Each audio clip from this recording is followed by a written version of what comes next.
Hi guys, it's moving day and Piece of Cake Moving and Storage is here to help me out. They showed up on time and ready to work while I showed up with coffee in my hand.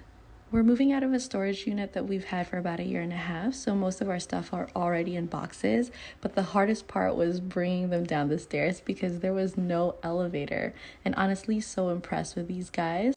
My fiance obviously approves because he was just playing games while the guys were loading up the truck. Once they got everything, we headed over to the new apartment, but it started raining and I felt so bad, but the guys just pushed through and made sure that they were going to finish the job strong. Luckily, this building has elevators, so they were able to put all of our things on wheels and just roll them up, which made it quicker and easier. This is me holding the door, trying to help. They also reassembled our bed, unwrapped our furniture, and set them up exactly where we wanted them to be. Thank you so much again to Piece of Cake Moving. You have made this day such a piece of cake.